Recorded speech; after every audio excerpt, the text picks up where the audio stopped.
तो hi friends, welcome to my channel. जो बोल आपण मानक समस्त पुणी थर स्वागत जणाई आज कार्यक्रम आरंभ करिया को जाउची।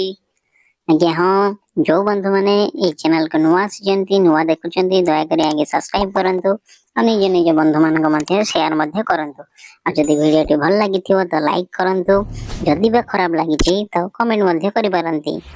तो देखंतु निबा आज नुआ वैकेंसी ऊपर कोन अछि डबलएससी +2 पास कंबाइन रिक्वायरमेंट 2022 ओवरव्यू हमें देखिबा कोन ना को सेक्शन अछि ना OWSSC Odisha staff selection commission तरफ वैकेंसी अछि।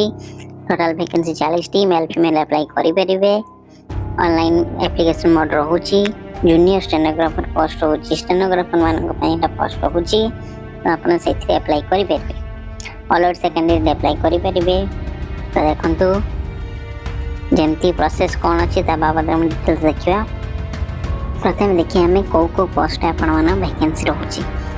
जूनियर स्टेनोग्राफर 3टी पोस्ट वैकेंसी रहउची। Junior stenographer HOD head of department गोटे पोस्ट वैकेंसी रहउची।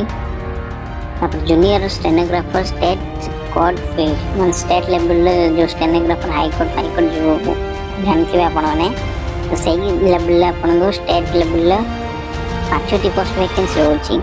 Clerk cum librarian clerical library clerk पाइन 24 पोस्ट वैकेंसी अछि ऑल ओवर ओडिशा ऊपर। जूनियर टाइपिस्ट स्टोर कीपर मानक पई गोटे वैकेंसी रहउची। आ खाली जूनियर स्टोर कीपर मानक पई 6टी वैकेंसी रहउची। टाइपिस्ट मानक स्टोर कीपर में गोटे, जूनियर स्टोर कीपर मानक पई 6टी पोस्ट वैकेंसी रहउची। तापर देखंतु यार एज लिमिट मिनिमम अपन 21 वर्ष हेतिबा दरकार, मैक्सिमम 38 इयर्स हेतिबा दरकार। एज ऑन 1 जनवरी 2022 सुधा। एजुकेशन क्वालिफिकेशन कोन graduate with computer knowledge or 12 पास।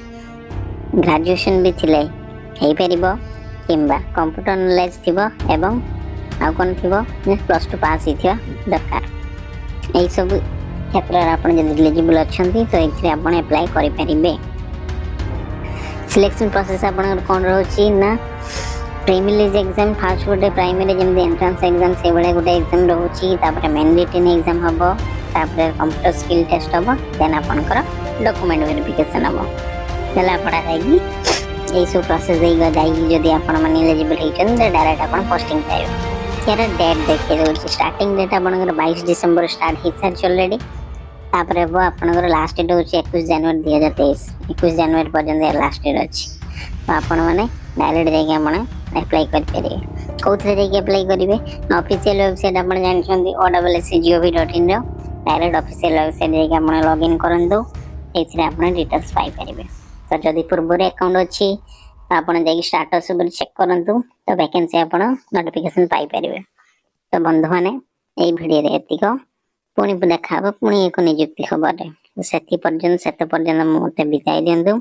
नमस्कार, थैंक यू।